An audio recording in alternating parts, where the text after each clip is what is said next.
go to your classes. Good to see all of you this morning. Hopefully you guys had a good Christmas with family and friends, and glad to see all you guys here this morning to worship and to learn more about Jesus and grow to know him more. That's what we're here. That's what we're all about. And I don't know if this is something you guys have noticed over time in life, is that you may see and are aware that there are some moments that happen in your life that they come in groupings and they can seem random. I don't know if you guys know what I'm kind of talking about, but just series of events will arise in your life that you don't know how they connect with each other. They don't seem to connect. Maybe it's just difficulties, circumstances, whatever it is. And then as years go on, as time goes on, you begin to see how what seemingly was random and had no connection at all, they did have a connection. And there seemed to be an underlying theme, an underlying message to all of that. I had this happen in my mid-20s. What happened is, at that point, I'm in my mid-20s. I'm just about graduating Bible college. Me and Juliana at that point were engaged, and so we had a marriage coming. But all of a sudden, these different health things just started popping up. They were all very random, and they just didn't make any sense. And it was a very confusing time. I'm not going to go into the details of all the bodily functions and issues, because you don't need that information. But some of it was I would just have these headaches that would just come upon me, and they would hurt, and it was painful, and they would just last for weeks and for weeks. And I'm one of the guys, if anything's wrong with me and I feel anything wrong with me, I freak out. And automatically I think it's the end of the world. Don't ever go on WebMD, please, because automatically you're like, I have 2 weeks, And so I'm trying to get checked out, and they did CAT scans, they did everything on me, and they're like, dude, your brain's clear, there's nothing wrong with you. You just got headaches. So they lasted for weeks, and then they went away. Another time, it was, we all excrete waste in the same ways. There's 2 ways that we do that. We don't need to go into detail, but both different time periods, both of those ways weren't necessarily working properly. And so I was like, what is going on? And go get all the tests, all the scans and everything. And then they're like, there's nothing wrong, man. I don't know. We don't know why it's happening. We can't find it. Another time it was in my throat. All of a sudden it felt like there was something in my throat, like I couldn't swallow right. It was weird. It was painful. They did all their scans, all the blood work. They're like, there's nothing there. And all these things were happening over the course of some years, and I didn't think anything of it. And then all of a sudden one day a doctor asked me, he's like, hey, are you stressed? I was like, everyone's stressed. Of course I'm stressed. I'm like, yeah, I graduated Bible college, trying to figure out what's next. I'm getting married. We're figuring that out. We're trying to figure out where we're going to live. My car broke down recently, so I'm trying to find the money. I'm broke, just out of college. I don't got money. And so I started thinking, though, and I'm like, wait, yeah, I am pretty stressed. And then I started thinking back to each of these health issues, and every single time, the common denominator was I was going through a lot in life. And what the doctor told me, he's like, hey, well, some people, they just manifest stress physically. Like, I didn't feel worry inside, but your body will exhibit these symptoms. And so what I began to see is all these random events that if I had no connection, they actually were connected by periods of stress. And that was kind of the underlying message that I had to learn from, and now I'm aware of it, and so I recognize that. But I say this because that's kind of what today's passage is going to be like. There's going to be a lot of random events that happen of Jesus healing people, of stories of Jesus that seem completely random. It seems like there's no connection whatsoever. But what we're going to see is that actually there is a connection. And this tends to happen a lot in Christianity. Is so many times we can miss the main point of what's going on. I mean, think about just how many denominations there are in Christianity. You got your Baptists, you got your Pentecostals, you got your Lutherans. Then within Baptists, there's a whole branch of them. We can't get along with each other. It's there's so many different denominations, and you have all these different kinds of doctrines that you can learn that are good doctrines, but there's a lot of them. There's so many different ways to do ministry, different ministry philosophies between churches, that one thinks theirs is better than the other. There's also all these sermons you can find today. There's these books you can go to, these conferences that you can go to, right? And this is the right way to pray. This is the right way to pray. We get flooded with all of these things, and in doing so, we can miss the main point. And we can miss the main point of how, and the fundamental truth of how we can relate to God. And so today's passage is kind of going to be a lot like that. There's going to be a lot of things going on that seem random, but what I want us to see is that they're all connected by one major point that Jesus wants us to see. And not just to see, but to remember. And not just to remember, but then to then live out. And so to kind of give you a little bit of understanding of where we are in Mark, if you wanted to break Mark up into an easy ways to understand, right, the simplistic way is you can split Mark into two halves. And the first half, right, the first 8 chapters of Mark is what we've been in, and that's answering the question, who is Jesus? Now Mark, in the first couple verses of chapter 1, he says right out that Jesus is the Son of God. But the rest of that is everyone else is trying to figure out who he is. Like, who is this guy who shows up and he speaks and weather obeys, who's healing people, and Jesus is showing his authority. He's showing his power. He's showing that he is the Son of God, right? That's the first half. And today's message is really we're wrapping up that first half because we're about to enter into the second half soon. And the second half of Mark is, okay, we know who he is. Now what's his work? What's his priority? What did the Son of God come here to do? And we're going to see Jesus explain that in the second half. And ultimately, we see his major work was to come to die. That's why he had to come. Yes, he came to live a good life, to teach us morals, for sure. He came to teach us about who God is, for sure. That's true. But ultimately, we see he came to die to defeat sin and death. And we're going to see that as we go into the second half of Mark. We'll flesh that out. And so today, again, we're closing out that first half. Eventually, in 2 weeks, we're going to be teaching on the climactic point of Mark, where there's the confession of Jesus as Christ. That's kind of what Mark has been building up to at this point. But what's interesting about today's text is that Jesus is going to be entirely in Gentile territory, which is kind of rare for Jesus. He's had some interaction with Gentiles, and Gentiles, if you don't know, that's non-Jews, right? Most of us here are Gentiles this morning. He had a couple interactions with Gentiles, but most of the times in Israel. Today he's not. He's going to be with the Gentiles the whole time. And this connects a little bit with what we talked about last week. In the previous message we talked about last week, he has the interaction with the Pharisees. They ultimately reject him. They say, we don't want you. And so Jesus is saying, all right, he's heading north, and he's bringing his disciples, because again, what Jesus has been trying to do this whole time is invest in his 12. Because he knows eventually he's going to die, he's going to resurrect, and he's going to go back to heaven, and then it's going to be his 12 that are going to be the pillars of the church and spreading the gospel. So he's been trying to get alone with them, to teach to them. Every single time he does, though, he gets interrupted. And so he's like, you know what, we're getting out of Israel. We're going to Gentile territory. He has other motives for that too. But if you see, he does that, he gets alone with them, and then he gets interrupted again. And that's where we're going to pick up in verse 24 in chapter 7. It says this, Jesus got up and went away from there to the region of Tyre. And when he had entered a house, he wanted no one to know of it, yet he could not escape notice. But after hearing of him, a woman whose little daughter had an unclean spirit immediately came and fell at his feet. Now the woman was a Gentile of the Syrophoenician race, and she kept asking him to cast the demon out of her daughter. And he was saying to her, let the children be satisfied first, for it is not good to take the children's bread and throw it to the dogs. But she answered and said to him, yes, Lord, but even the dogs under the table feed on the children's crumbs. And he said to her, because of this answer, go. The demon has gone out of your daughter.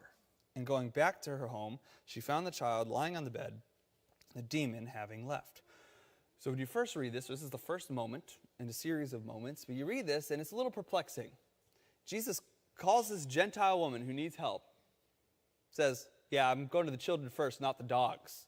And you read this and you're like, was Jesus racist? What's going on? A Gentile woman shows up and he's like, no, kids first, dogs later. You're like, whoa! This is a passage that comes up a lot and is one of the controversial passages of Jesus that people bring up to say, hey, see, Jesus wasn't perfect. Jesus was racist. Jesus had flaws. He was so mean to that lady, he called her a dog, and he did. He called her a dog. So what does that mean? What's going on here? And so some churches, they just don't teach on this. They'll just brush by it. We're going to walk through it. We're going to figure out what's going on here because we need to address this. Now, so what's happening?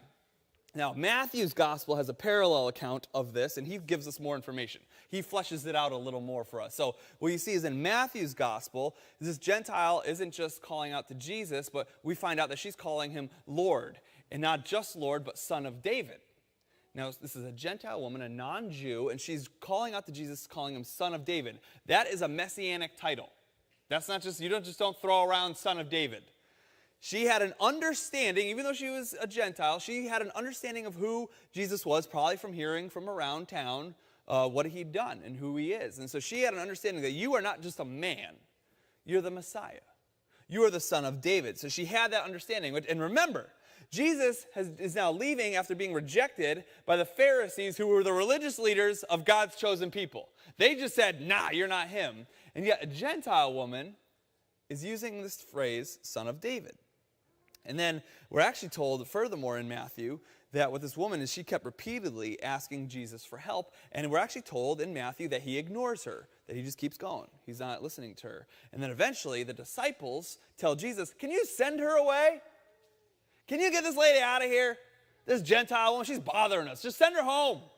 Because again, as we've seen, is that disciples and most of Israel, they thought the Messiah was just for them. They thought it was, this is just for the Jewish people. It's not for the Gentiles. They couldn't fathom the possibility that the Messiah could be for everyone else. They just couldn't see it.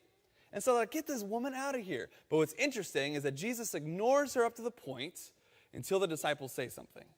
And then as soon as the disciples say something, he turns around and then he starts speaking.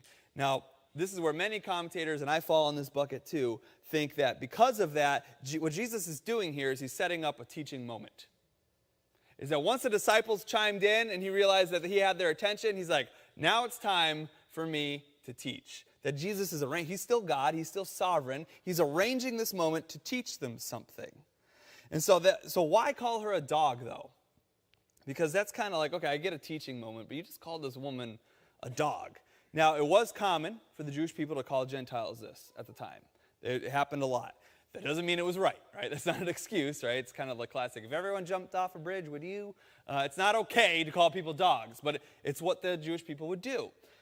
There was a level of racism in that, right? They saw themselves as higher than the other ethnicities because they were God's chosen people, not realizing that it was for everyone else to come to know God too. And so that was a reality. And Jesus also, he used the diminutive form of the word dog, so it wasn't like a harsh statement. It was really, he was calling her like a puppy. You guys are little puppies. A little better. Still not flattering, though. He's still calling someone an animal. So what's going on here? And so there's two schools of thought on how to interpret the phrase, it is not good to take the children's bread and throw it to the dogs. There's a narrow view and a broader view. The narrow view is people saying that, okay, the children are the disciples. And that what Jesus is doing is saying, hey, right now my priority is to teach these 12 because they're carrying on once I'm out of here. And so I need to teach them first, and then it'll come to you. That's the narrow view. Then there's the broader view, which says that the children is the nation of Israel. God's saying, or Jesus is saying that, hey, I'm here for the children of Israel first, the Jews first, and then to you later, right? Narrow view and the broader view. And we see that with the broader view, we do see that principle in the Old Testament, right? That God chose Israel to be his chosen people. Right? But again, he chose them to be his people, not just for themselves, but that they'd be a missionary nation to the world. So that the world, through how the Jewish people were living, could come to know the one true God. That was always his purpose. That's always been his plan. But we do see that the initial plan was to start with the Jewish people. Right? We see this, Paul says this in the New Testament. Jesus says this, that salvation came to the Jews first. It starts there and then was to spread to the world. So we do see there is kind of an order there. So where I fall on it is I think it's a mixture of both views. I do think there's a narrow view in mind that Jesus does want to teach his disciples, but he's also talking about the bigger picture of, hey, he came to the Jews first and then to the Gentiles. But her response was amazing. Her response, again, I'll read it again. Yes, Lord, but even the dogs are under the table, even the dogs under the table feed on the children's crumbs. It impressed Jesus so much that he's like, you hear that? She gets it. All right, your daughter's taken care of. Again, showing he was always going to grant her request, but he was setting up a moment to teach here. But what was amazing? What was it that blew Jesus' mind? What was it that got him to that point? It was her faith. It was her faith. Think of what Jesus just said. Yeah, it's children first, dogs later. You got to wait. And her response is, she didn't just run away. She didn't say, well, you said what? Get the earrings off? Like, let's go. Like, she didn't start getting ready to fight. She said, yes, but Lord, your crumbs are better. Your crumbs are enough. That's fine. All I need is your crumbs are better than anything I can muster up. Your crumbs are better than anything that I can do. And so if it's the crumbs I get, I'll take those. And Jesus is like, that's it. That's what I'm looking for. That's what saves. That's what heals. And he used this moment to show his disciples that. Because remember what Jesus just talked. Remember our message last week. It connects. You have to understand that to understand this, because it's meant to build on each other. He's talking with the Pharisees, and what were the Pharisees saying? Hey, why don't you follow our rules? Why don't you follow our traditions? Why aren't you washing your hands? Why aren't you doing all these rules to help you be clean and right before God? And what does Jesus say? He's like, those things don't make you clean. You washing your hands doesn't make you spiritually clean. You following rules and traditions, that doesn't make you clean. He says, and doing these other things doesn't make you dirty. He says, you know what makes you dirty? Your own heart. Like your own heart is a mess. It comes from you.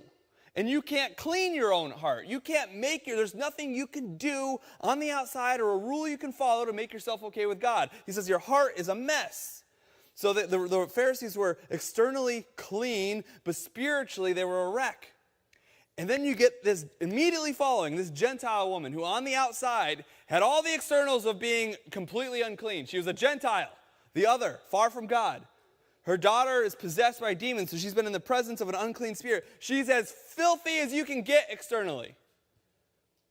But her heart was different. Her heart was different. What was different about it is that she recognized her need. She recognized, yes, I am unclean. But she also recognized, I can't do anything about it. And that she recognized that Jesus was who she needed. She said, I can't do anything about this. But Jesus, I know that you are what I need. I know that you can do what I can't. And she even acknowledged him as the Messiah. She called him Son of David. And so what Jesus was using this moment to teach his disciples and us today is this, is that salvation, again, he's reinforcing, doesn't come from following rules. It doesn't come from following traditions. It doesn't come from going to church. It doesn't come from any of that. He says where salvation comes from is faith alone in Jesus Christ. And he says that is available to all who repent of their sin and put their faith and trust in him. That's what he's teaching them. He's saying this woman who has all the external trappings of being unclean, yet could be made right because she had a heart that trusted and had faith in Jesus.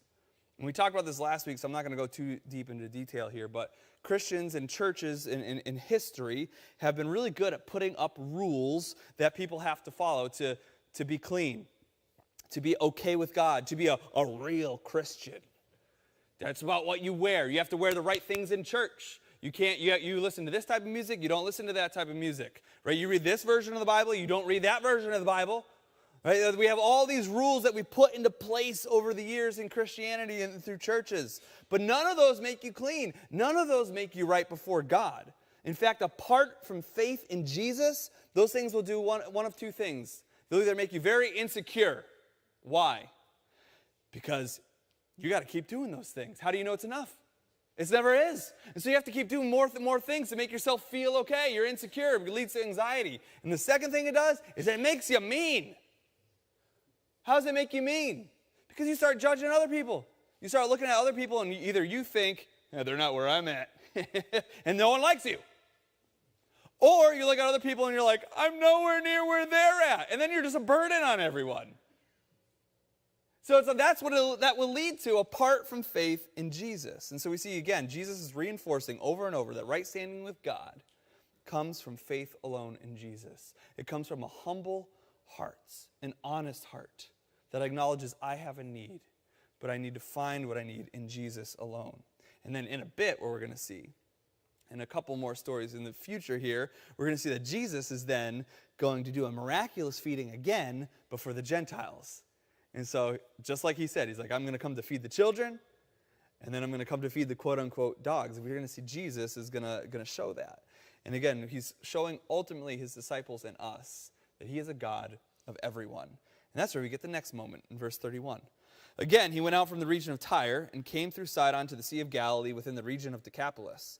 They brought to him one who was deaf and spoke with difficulty, and they implored him to lay his hand on him. Jesus took him aside from the crowd by himself and put his fingers into his ears, and after spitting, he touched his tongue with the saliva. This is very cleanliness healing right here. 34, and looking up to heaven with a deep sigh, he said to him, Ephphatha, that is, be opened. And his ears were opened, and the impediment of his tongue was removed, and he began to speak plainly. And he gave them orders not to tell anyone. But the more he ordered them, the more widely they continued to proclaim it. If you have kids, this is what it's like having kids. You tell them to do something, and they'll do the opposite more, right? That's what's happening. They were utterly astonished, saying, he has done all things well. He makes even the deaf to hear and the mute to speak. So, first moment, we see him calling a Gentile woman a dog. The second moment, he's giving this poor guy a wet willy. Like, Jesus is unhinged right now. What's going on here? First thing I want to talk about is what's interesting is we have this healing moment of the deaf man. At the end of our passage today, there's going to be a healing moment of a blind man, right, that are brought up. Now, in Matthew's gospel, in this section, all he writes is that Jesus healed people. Mark, though, picks these two moments specifically.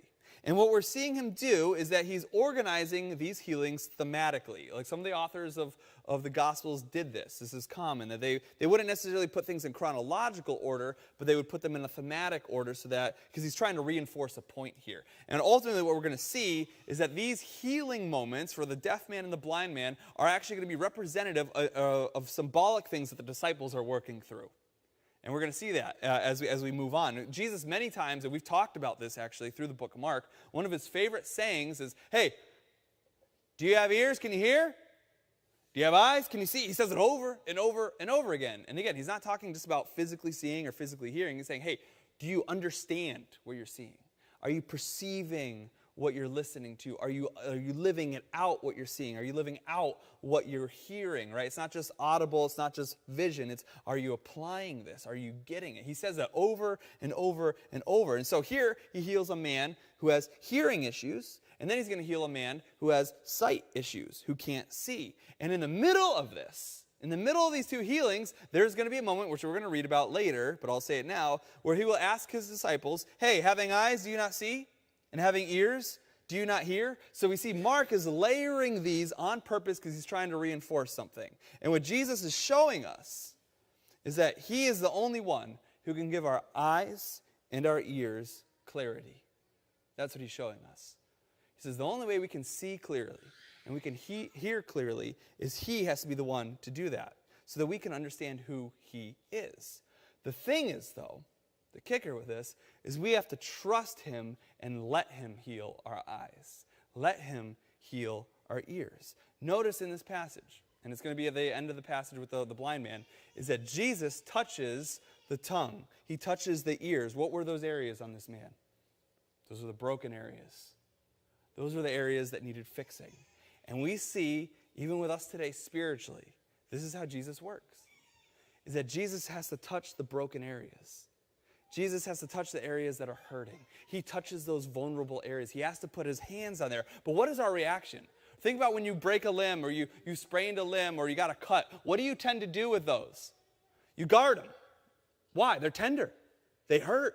You don't want that exposed. You don't want people touching that because that hurts. So you protect it. But when you go to the doctor, what are they doing?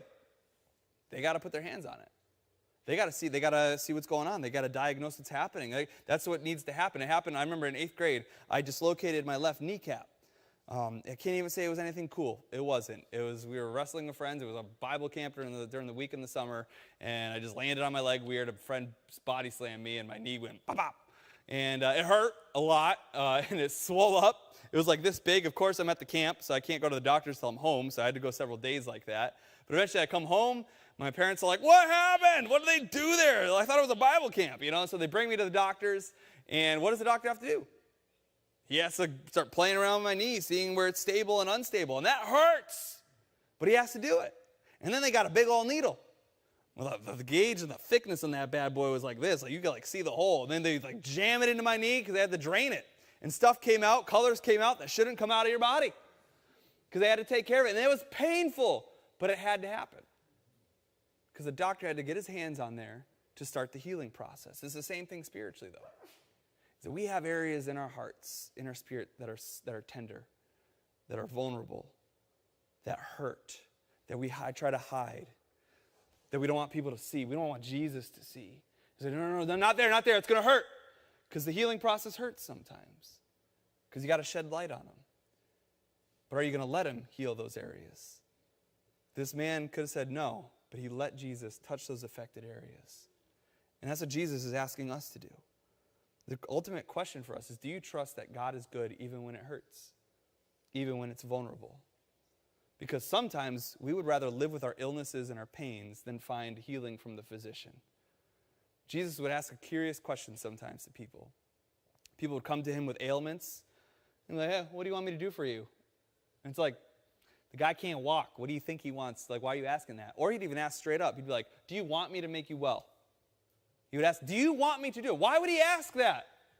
Because we do have a tendency sometimes. We get so comfortable with our condition, so comfortable with our hurt, that it's scary to think that we could be healed from it. And we're like, no, but I know this at least. And we hide. And so Jesus asked, will you let me heal you? Do you want to be made well? And it's that vulnerability, though, that vulnerability with him that builds intimacy with him. And it's that intimacy that builds a relationship.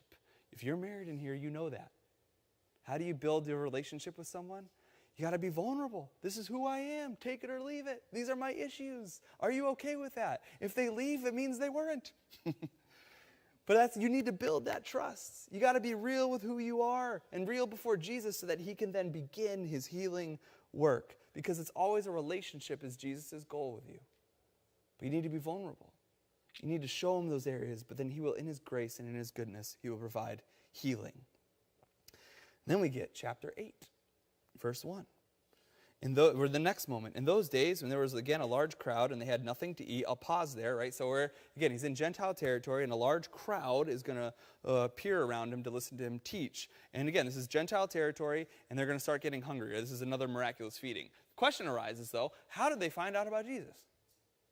How do these Gentiles know who he is? Well, this is a cool story. Remember a couple weeks ago when we talked about the guy who was demon-possessed and naked and running at the disciples and he got off the boat? Remember? He's like, ah! And they were like, what's going on? And what did Jesus do? Jesus cast all of them out. They went into some pigs. And the pigs ran off a cliff. And then the man's like, life has changed forever. And then he's like, Jesus, I want to follow you. And Jesus said, actually, no. What I want you to do is go into the surrounding towns and tell everyone about what happened. Tell everyone about who I am. And they'll see your changed life. And he's like, okay. And those surrounding towns were known as the Decapolis, the 10 towns. Where is Jesus right now? He's in that area. How did all these people know about Jesus? Because this man went and did the job that Jesus gave him. That's a changed life. That's how grace works.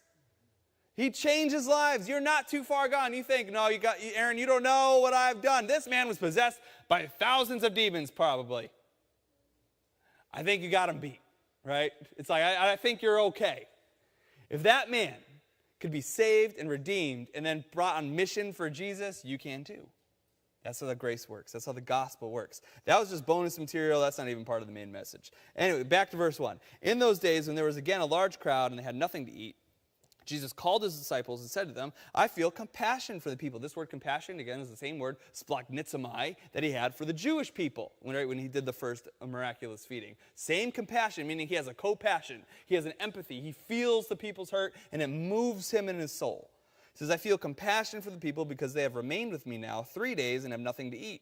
If I send them away hungry to their homes, they will faint on the way, and some of them have come from a great distance. And his disciples answered him, where will anyone be able to find enough bread here in this desolate place to satisfy these people? Notice there's going to be a lot of similarities here between this and the feeding of the 5,000. And he was asking them, how many loaves do you have? And they said, 7. And he directed the people to sit down on the ground, and taking the 7 loaves, he gave thanks and broke them and started giving them to his disciples to serve to them, and they served them to the people. They also had a few small fish, and after he had blessed them, he ordered these to be served as well. And they ate and were satisfied. And they picked up 7 large baskets full of what was left over of the broken pieces. About 4,000 were there, and he sent them away. And immediately he entered the boat with his disciples and came to the district of Dalmanutha. Now, does this sound familiar? If you were here a couple weeks ago, this sounds very, very familiar. You're like, wait, was this the same thing? Are we just getting a recount of what happened? No, this is its own separate event. We see that Jesus did 2 big miraculous feedings here. And we see that there is some differences in the details, right? There was 5,000 then, there's 4,000 now. There was 5 loaves in the first one, 7 loaves here. There was 12 baskets left over in the first one, 7 here. And then we do, later in the passage, we'll see that Jesus does reference that there were 2 separate feedings. So the primary difference, though, was location and population. Is that this one was entirely in Gentile territory. And most of the crowd was Gentiles. It wasn't Jewish people. And remember, the first feeding that Jesus did, right, in Israel, the main reason he did it wasn't just to feed people. The main reason he did it was a proclamation that he is king, that the Messiah is here. The shepherd that Israel had been waiting for was now on the scene, and that he was that. But then he goes and does the same exact thing for the Gentiles. The same exact thing. He almost follows the exact same steps. And he's showing he's showing the disciples that I'm not just king of the Jews. I'm the King of Kings. I'm the King of the world. That I'm not just a shepherd for the Jewish people. I'm the shepherd for all people who would trust in me. That's what he was showing them. He even blesses the food in the same way.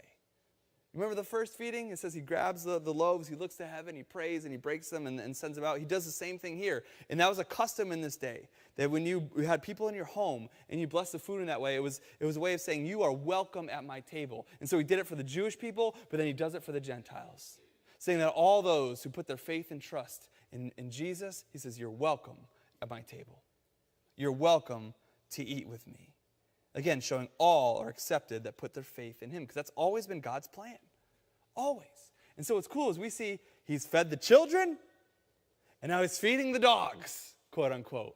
He says, I'm here to feed everyone, because I'm the God of everyone. And I love that it says that in each case, all of them were satisfied. That everything that we're looking for, that all humanity is looking for, is found in Jesus. That actually what everyone wants is Jesus. Most people just don't know it. They're just not aware that it is Jesus.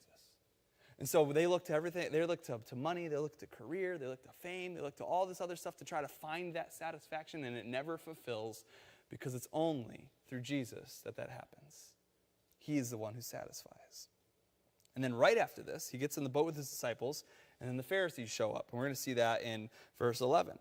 The Pharisees came out and began to argue with him, seeking from him a sign from heaven to test him.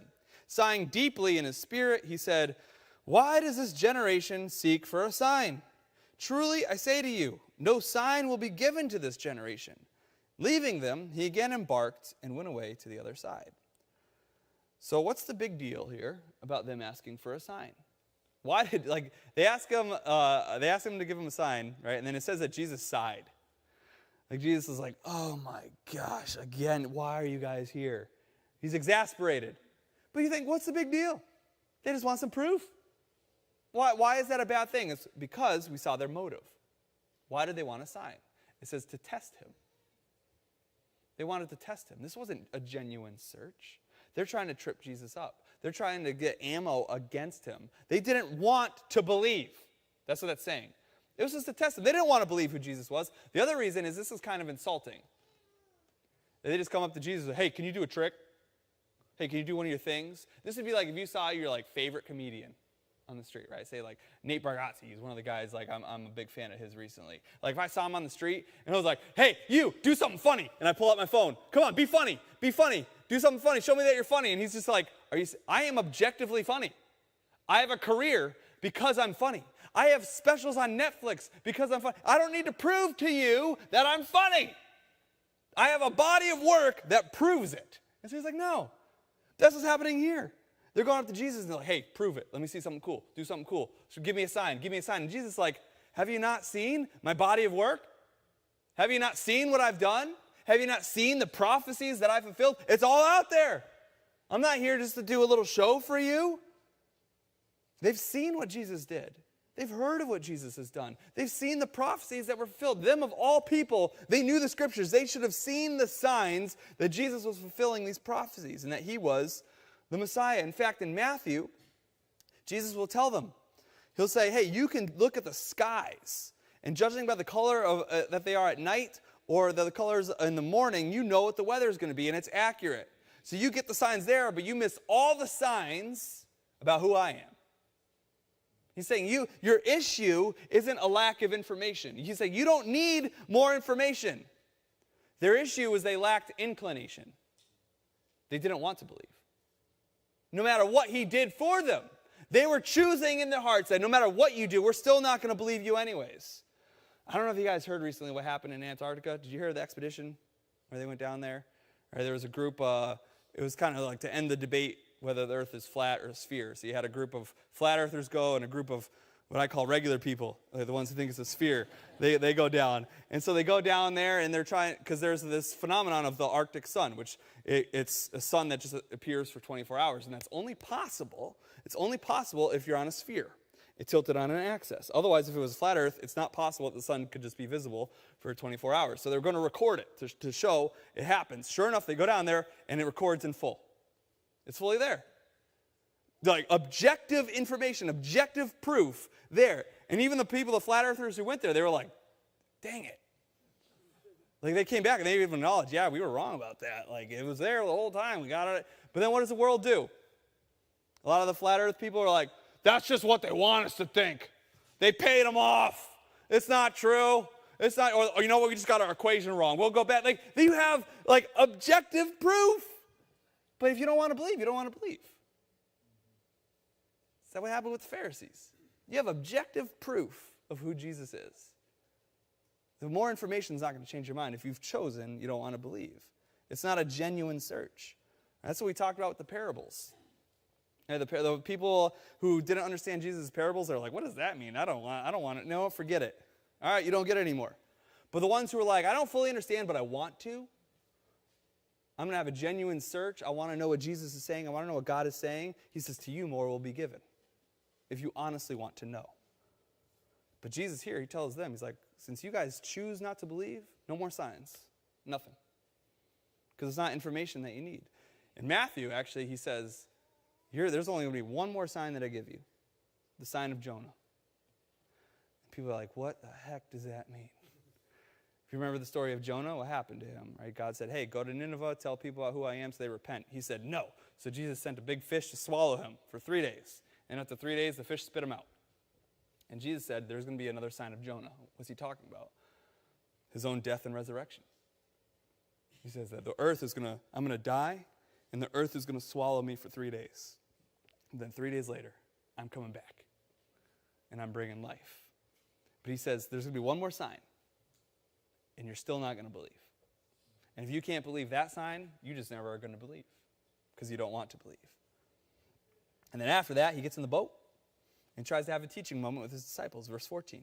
And they had forgotten to take bread, this is the disciples, and did not have more than one loaf in the boat with them. And he was giving orders to them, saying, watch out. Beware of the leaven of the Pharisees and the leaven of Herod, right? So he has this exchange with the Pharisees, and he's like, man, it's weighing on him. He's like, man, they don't get it. They missed it. And so he's like, he goes in the boat with his disciples. He's like, man, I'm going to teach you guys something important here. All right, and so it says this leaven. He's like, stay away from the leaven of the Pharisees, the leaven of Herod. Right? Leaven is yeast, right? You put a little yeast in the dough, it makes it rise. Leaven in Scripture, right? It's symbolic, and really what Jesus is talking about is it means the teachings or the way of life. He's saying, watch out for the teachings of the Pharisees, or the way of life of Herod, the way of life of the Pharisees. He's saying, run away from that, which is interesting because Herod and the Pharisees, they hated each other. They didn't like each other. Yet Jesus lumps them together and says they have the same leaven. But they don't like each other. So how do they overlap? How are they the same? Well, we've talked about Herod a little bit, over the past couple weeks. He pops up a couple times in Mark. And Herod, again, he was an insecure ruler because he wasn't really a king. He was more of a tetrarch. It was a false reign. He was a puppet. And so he was very insecure about his reign. And so he wanted to always consolidate power. He wanted more power. He wanted more wealth. He wanted more standing. And he went out of his way to get that. And remember, at one point, he goes and finds his brother's wife and marries her, takes her, which is a big no-no. And so John the Baptist comes on the scene and says, what you did is a sin before God. Herod's new wife didn't like that. And so she said, throw him into prison. So he threw him in prison. But while John was in prison, Herod would talk with him. And we're told that he was very perplexed by John, but he was curious.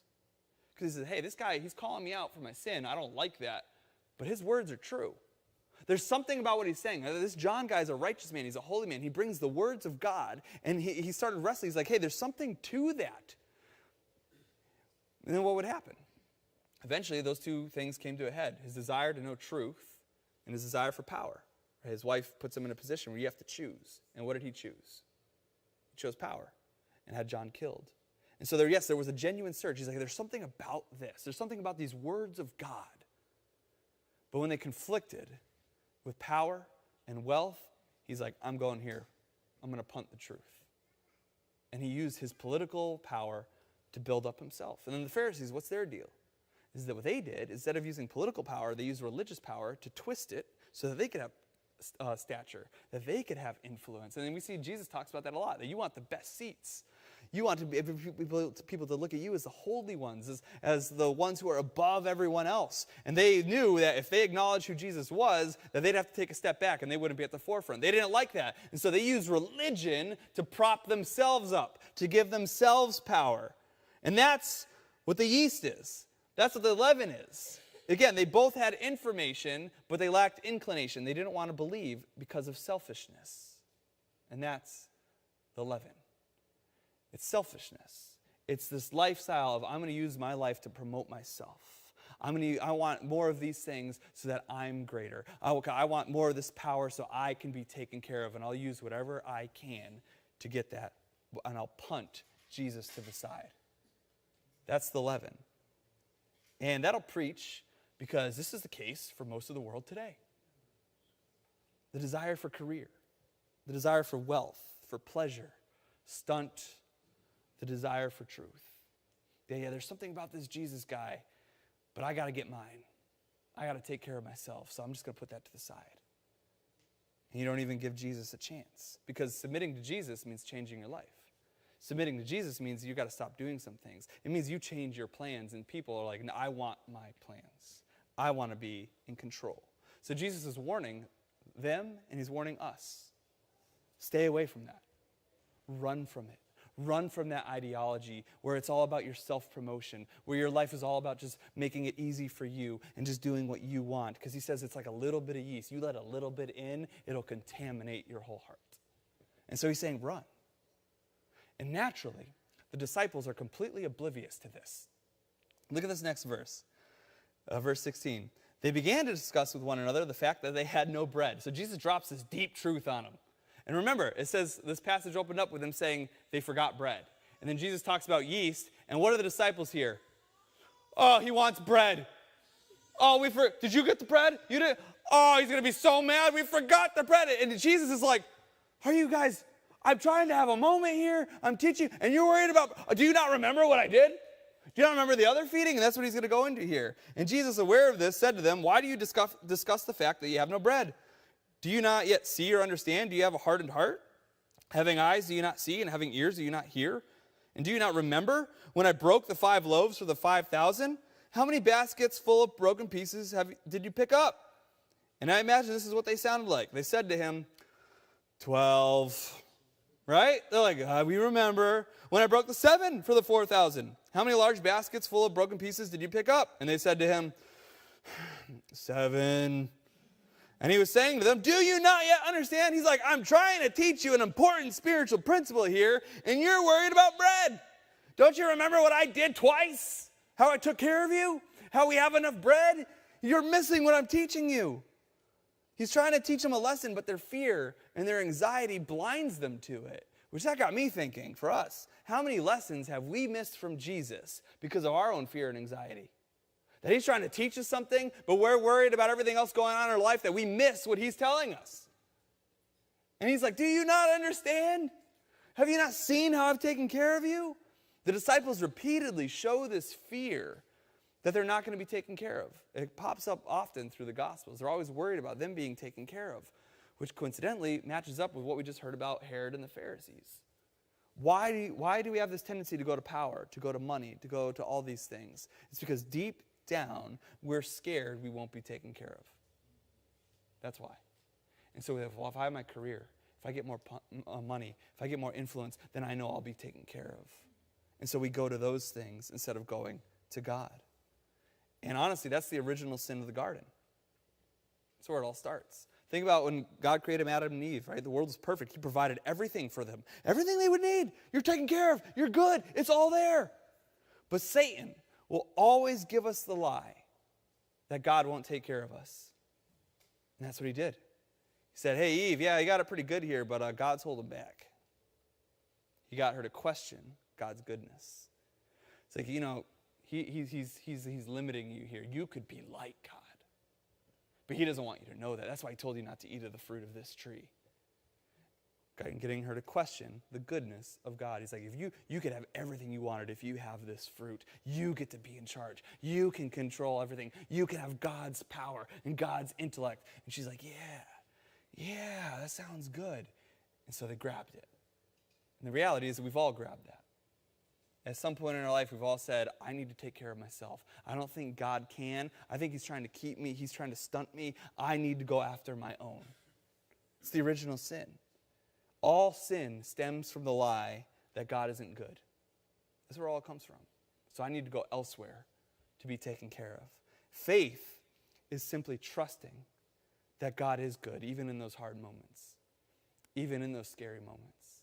That I don't need to go to those places. I don't need to go to that. I just need to come to him. That's what faith is. Even when you don't fully understand everything at first. And that's where we get the last moment as we close. And they came to Bethsaida, and they brought a blind man to Jesus and implored him to touch him.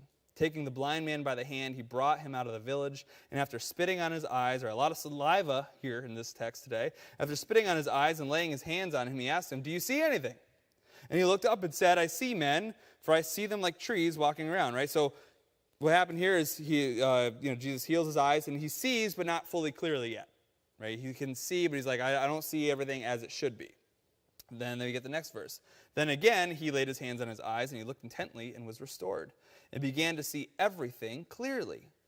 And he sent him to his home, saying, do not even enter the village. So again, this healing with the healing of the deaf man is put where they are thematically.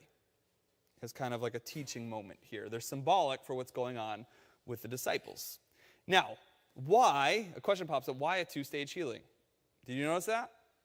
Right, Jesus does the first step, and he could see. So he was completely blind, and now it's like he's not blind. He can see, but it's not clear.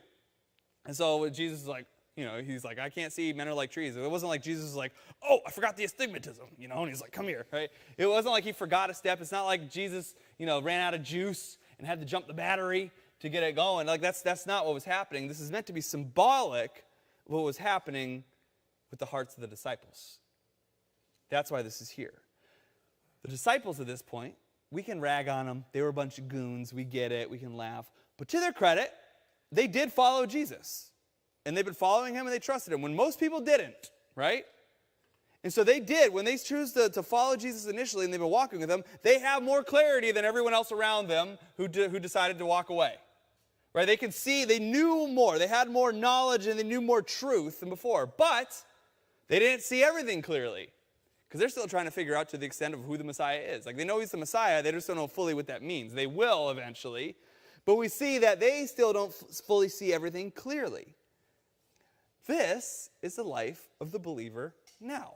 Now, we have a lot more revelation than they did because we have the full revelation of God in Scripture, right? So we have a lot more of that, a lot more clarity. But there's also the reality, we don't know everything.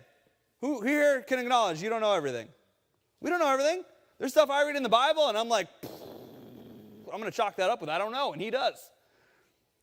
Paul talks about that what we're living in right now is but a shadow of the things to come. He said, we don't see everything clearly yet. We know a lot, we know what we need to know, but we're not going to fully understand all of that. And this life is a life of sanctification. Which means when you put your faith and trust in Jesus, Jesus and his Spirit then begins to work in you to weed out the sin and grow you in your understanding and knowledge of who Jesus is. So as you go through life, you begin to see more clearly and more clearly. Yes, you're his, but you start to learn. And you start to see what's true as you follow him. And eventually, we will see fully and clearly when we're in his presence and he's wrapped everything up. But it's just the journey of the spiritual walk here. So, you're not going to understand everything. You're not going to see everything clearly. But again, as always, it's the honesty of the search. It's like, hey, when there's times I don't get what I'm reading, I don't fully understand what's going on here, I'm not going to just run away. I'm not just going to say, well, this isn't for me. It's said, no, I'm going to push into Jesus more. I'm going to trust that he knows what I don't.